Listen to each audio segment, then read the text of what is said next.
Hello student, आपका फिर से स्वागत है मेरे यूट्यूब चैनल बायोलॉजी सिटी में। हम लोग डिस्कस कर रहे थे क्लास 9th का chapter cell the unit of life.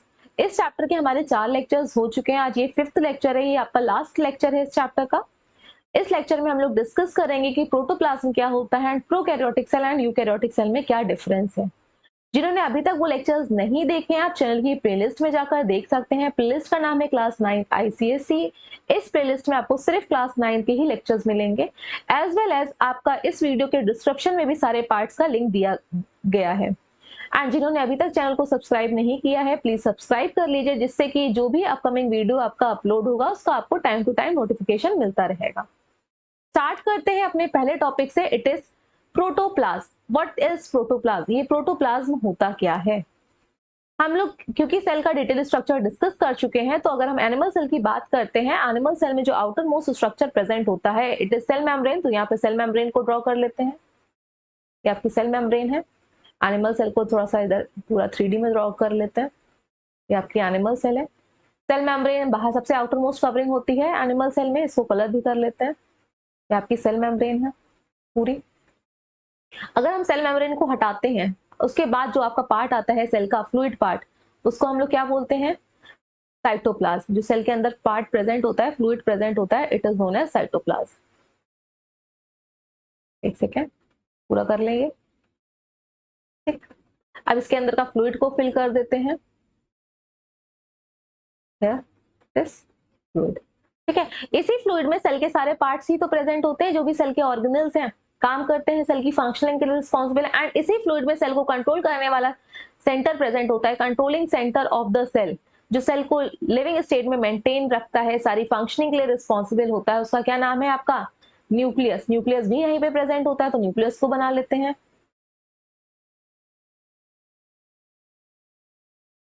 ये एनिमल सेल का न्यूक्लियस हो गया पूरा, ठीक है। न्यूक्लियस भी प्रेजेंट होता है एनिमल सेल में। इतना न्यूक्लियस, इस न्यूक्लियस के अंदर जो पूरी सेल की फंक्शनिंग हो, न्यूक्लियस एक पार्ट है, इसके अंदर कंट्रोल करने वाला जो मॉलिक्यूल है, उस मॉलिक्यूल का नाम है आपका डीएनए। इसी न्यूक्लियस के अंदर तो डीएनए होता है। और न्यूक्लियस के अंदर जो फ्लूइड भरा हुआ होता है उसको हम क्या बोलते हैं? कॉल्ड इट एज, इसके अंदर जो फ्लूइड है न्यूक्लियोप्लाज्म, बाहर की बाउंड्री को न्यूक्लियर मेम्ब्रेन। इसी साइटोप्लाज्म में जो सेल के अंदर भरा हुआ है, आपके अलग अलग डिफरेंट डिफरेंट पार्ट्स भी होते हैं। क्या क्या होते हैं? गोल्जी बॉडी भी होती है, एंडोप्लाज्मिक रेटिकुलम जो आपकी न्यूक्लियर से होते हुए, न्यूक्लियर मेम्ब्रेन से होते हुए सेल मेम्ब्रेन तक जाता है, माइटोकॉन्ड्रिया भी इसी में है। तो लिविंग मैटर क्या है सेल का? लिविंग मैटर, लिविंग मैटर, ठीक है। ये जो मेम्ब्रेन है ये तो कवरिंग है, सिर्फ जो आउटर मोस्ट मेम्ब्रेन है। तो जो अंदर का पार्ट है, मेम्ब्रेन के बाद का पार्ट है, क्या क्या आ रहा है? साइटोप्लाज्म। क्या क्या है आपका? साइटोप्लाज्म। इसी साइटोप्लाज्म में सारे ऑर्गेनल्स हैं, सेल के पार्ट्स प्रेजेंट है, तो साइटोप्लाज्म को एक वर्ड में बोल दिया। एंड इसके साथ जो न्यूक्लियस प्रेजेंट है, यही तो आपका लिविंग मैटर है। इन दोनों को एक साथ हम क्या बोलते हैं? Protoplasm. Cytoplasm plus nucleus, we called it as a protoplasm. Protoplasm को हम लिविंग मैटर भी बोलते हैं। सारी रिएक्शन, सेल की फंक्शनिंग सब किसके अंदर होती है? इसी प्रोटोप्लाज्म के अंदर ही तो होती है। सारी फंक्शनिंग इसी प्रोटोप्लाज्म के अंदर ही तो हो रही है। इसी को हम लोग क्या बोलते हैं? Living matter. क्लियर है प्रोटोप्लाज्म? नेक्स्ट टॉपिक है हमारा types of cell on the basis of nuclear organisation. Nuclear organisation, अब ये न्यूक्लियर ऑर्गेनाइजेशन क्या है? सेल को कंट्रोल करने वाला मॉलिक्यूल का नाम क्या है? सेल को जो कंट्रोल करता है, that is known as DNA. DNA present होता है, क्रोमैटिन के फॉर्म में होता है। हम लोग ने लास्ट क्लास में न्यूक्लियस के स्ट्रक्चर में क्रोमैटिन पढ़ चुके हैं, तो इतना याद रखिए, डीएनए क्रोमैटिन के फॉर्म में प्रेजेंट है, ठीक है। यहाँ पे हम दो तरह की सेल बना रहे हैं, दो सेल, एक प्रोकैरियोटिक सेल है और एक यूकैरियोटिक सेल है। इसके अंदर भी क्या प्रेजेंट है? इसको थोड़ा सा बड़ा बना लेते हैं, ये ठीक। इसके अंदर भी डीएनए प्रेजेंट है। अब डीएनए ही तो सेल का मालिक हुआ, सारी फंक्शनिंग को कौन कंट्रोल कर रहा है? डीएनए कंट्रोल कर रहा है, तो सेल के मालिक को मैंने बना लिया डीएनए। एक सेकेंड, सेल के मालिक को बना लेते हैं, ये डीएनए हो गया। अब सेल में ये डीएनए क्या किसी अलग चैम्बर के अंदर है, इसका अलग से कैबिन है सेल के अंदर साइटोप्लाज्म में, या फिर साइटोप्लाज्म में ऐसे ही प्रेजेंट है? ये डिसाइड करता है टाइप ऑफ सेल को। कि कैसे न्यूक्लियर ऑर्गेनाइजेशन है, न्यूक्लियस के पार्ट का ऑर्गेनाइजेशन क्या है, न्यूक्लियस के अंदर जो डीएनए प्रेजेंट है वो नेकेड प्रेजेंट है या किसी बाउंड्री के अंदर प्रेजेंट होता है। उसी के बेसिस पे यहाँ पे दो टाइप की सेल है। जिस सेल में आपका न्यूक्लियस के अंदर नहीं प्रेजेंट होता है, नेकेड डीएनए प्रेजेंट होता है, ये देखिए ये आपका साइटोप्लाज्म है, ये डीएनए ऐसे ही प्रेजेंट है। इस टाइप की सेल को हम क्या बोलते हैं, prokaryotic cell. This is known as prokaryotic cell, जिसमें कि नेकेड डीएनए प्रेजेंट है, न्यूक्लियस है ही नहीं। Here naked DNA is present, naked DNA है। नेकेड डीएनए क्यों बोल रहे हैं कि कोई बाउंड्री नहीं है, साइटोप्लाज्म में ऐसे ही पड़ा हुआ है, ठीक है, अलग से मेम्ब्रेनस स्ट्रक्चर नहीं है, इसका मतलब यहाँ पे न्यूक्लियस नहीं है। न्यूक्लियस इज एब्सेंट, माइनस से मैं शो कर रही हूँ, एब्सेंट मतलब माइनस लगा दिया। अब लेकिन ये डीएनए क्या पूरे में दिख रहा है, नहीं, जिस रीजन में ये डीएनए कंसंट्रेटेड, बाउंड्री नहीं है, जिस रीजन में कंसंट्रेट, पूरे में तो ऐसा नहीं खुला पड़ा रहेगा, मालिक है, एक किनारे में होगा, एक पर्टिकुलर लोकेशन पे होगा, उतने रीजन को हम लोग एक साथ क्या बोल देते हैं, उतने रीजन को एक साथ बोलते हैं हम न्यूक्लियोइड। तो न्यूक्लियस वर्ड ना यूज करके हम लोग यहाँ पे वर्ड यूज करते हैं न्यूक्लियोइड। लेकिन वहीं अगर आप यूकैरियोटिक सेल की बात करो, जो ये मालिक है ना, थोड़ा सा एडवांस हो गया, इसने अपना अलग से कमरा बना लिया सेल के अंदर, बाउंड्री में अंदर आ गया, कैबिन बना लिया साइटोप्लाज्म में, ठीक है। ये जो स्ट्रक्चर बना, इस स्ट्रक्चर को हम क्या बोलते हैं, न्यूक्लियस।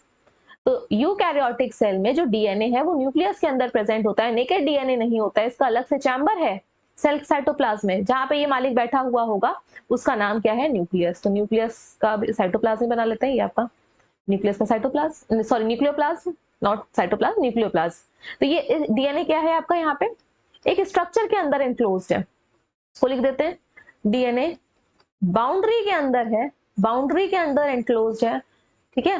और जो स्ट्रक्चर बना, इसको हम क्या बोल रहे हैं, न्यूक्लियस। तो यूकैरियोटिक सेल में न्यूक्लियस प्रेजेंट होता है, ठीक। साथ ही साथ प्रोकैरियोटिक एंड यूकैरियोटिक वर्ड को अब हम ब्रेक कर लेते हैं। देखिए प्रोकैरियोटिक वर्ड का क्या मतलब है एंड यूकैरियोटिक वर्ड का क्या मतलब है, इसको इरेज कर देते हैं।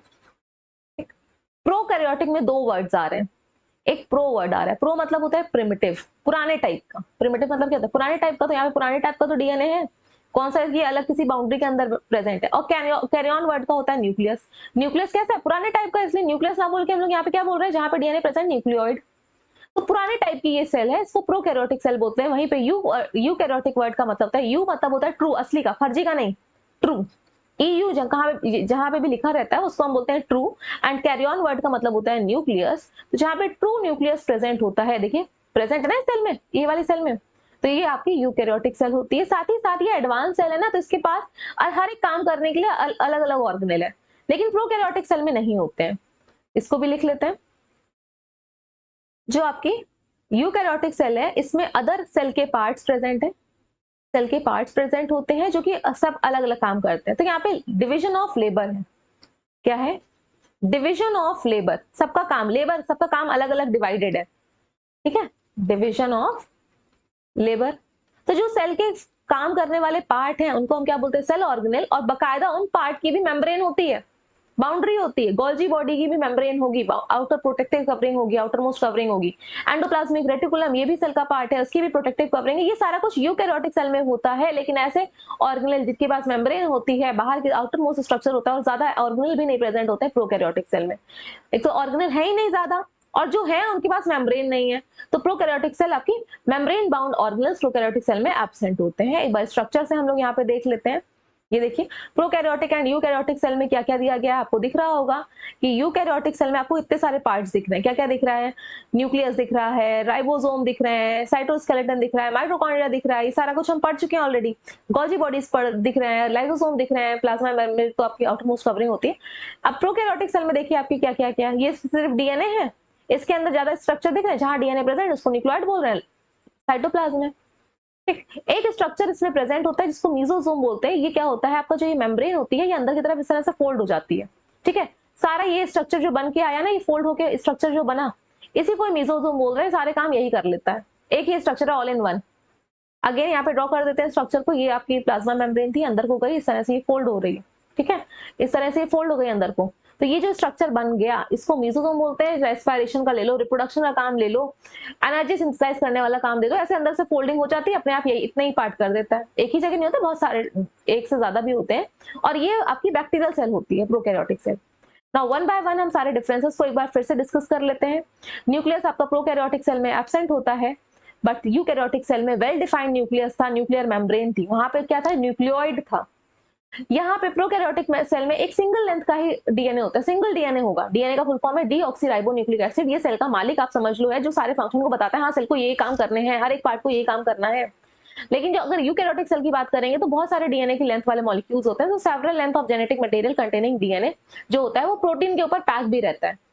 क्रोमैटिन हम लोग ने पढ़ा था ना कि सेल के अंदर जो डीएनए होता है पॉजिटिवली चार्ज प्रोटीन के ऊपर रैप रहता है, उस स्ट्रक्चर थ्रेड लाइक स्ट्रक्चर को हम क्रोमैटिन बोलते हैं।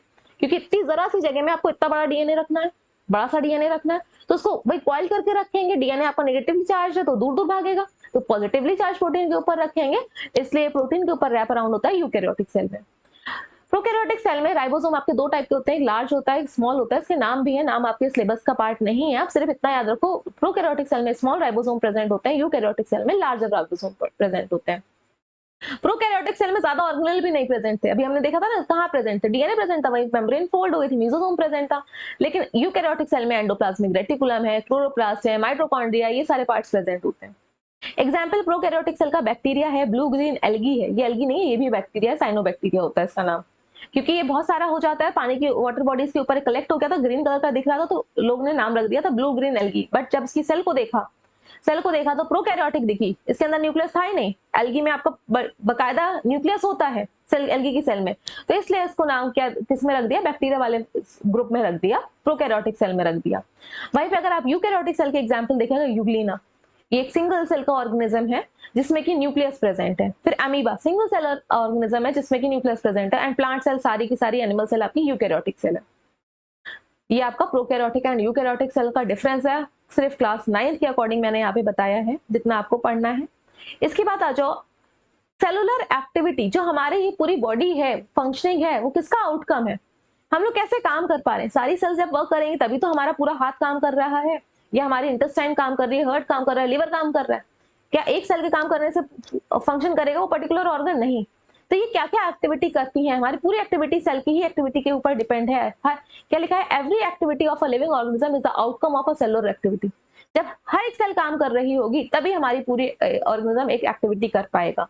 हमारी जो ग्रोथ है, वन बाय वन ग्रोथ के लिए भाई सेलुलर एक्टिविटी हो रही, सेल डिवाइड कर रही होंगी, हम कहीं गिर फिर गए, टूट फूट गए तो वहां पे रिपेयर करने का काम कर रही होंगी। हमारे मूवमेंट के लिए देखो, पूरा बॉडी मूव करती है तो वहां पे मसल्स भी हैं, बोन्स भी हैं, सारा कुछ काम कर रहे होंगे।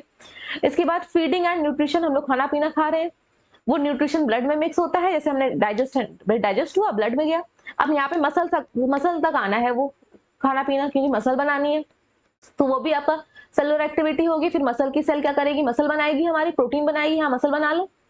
फिर ब्लड के सर्कुलेशन के लिए, ब्लड सर्कुलेट कर रहा है, उसमें भी तो एनर्जी चाहिए होगी, हार्ट काम कर रहा होगा, प्रेशर दे रहा होगा, इसलिए वहां पे भी सेल की एक्टिविटी है। जो आपकी रेस्पिरेटरी गैसेस है, ऑक्सीजन आप लेते हो, ब्लड के थ्रू होती है, लंग्स में जाती है, और फिर लंग्स से ब्लड हार्ट में जाता है, और हार्ट से पूरी बॉडी में ऑक्सीजन डिस्ट्रीब्यूट हो जाती है ब्लड के थ्रू। साथ ही साथ जब ब्लड वापस लौट रहा होता है तो वो कार्बन डाइऑक्साइड लेके आता है, फिर से वो लंग्स में आता है, और फिर लंग्स से बाहर हो जाती है CO2। तो यहाँ पे भी आउटकम है सेलुलर एक्टिविटी का। प्रोटेक्शन में आपकी एक सेल होती है WBCs, कहाँ पे प्रेजेंट होती है WBCs, white blood cell, blood में प्रेजेंट होंगी, ये प्रोटेक्शन में काम करती है। बहुत सारे माइक्रो ऑर्गेनिज्म आपकी बॉडी में आ रहे हैं, उनसे प्रोटेक्ट करने का काम करेंगी। जो आपकी आईज, नोज, ठीक है, स्किन, ये सब सेंसेस का काम करती है, सेंस में काम होएंगे, ये भी एक सेलुलर एक्टिविटी है। बॉडी के टेम्परेचर को मेंटेन करना, ऐसा तो नहीं है कि आपको यहाँ से हिमालय पहुंचा दिया जाए, इस टाइम पे वीडियो देखते देखते आप हिमालय पहुंच गए तो क्या टेम्परेचर बॉडी का वही हो जाएगा वहां का? नहीं ना, आपकी बॉडी का टेम्परेचर मेंटेन रहेगा। या फिर आप एकदम से रेगिस्तान पहुंच गए तो आपके इंटरनल बॉडी टेम्परेचर वही रहता है, अगर नहीं हुआ तो अल्टीमेटली आप सिक हो जाओगे, फिर लास्ट में क्या होगा, गए काम से। तो थर्मो रेगुलेशन, जो आपका बॉडी का इंटरनल टेम्परेचर है वो रेगुलेट करने के काम आता है, वो सेल्स करती हैं।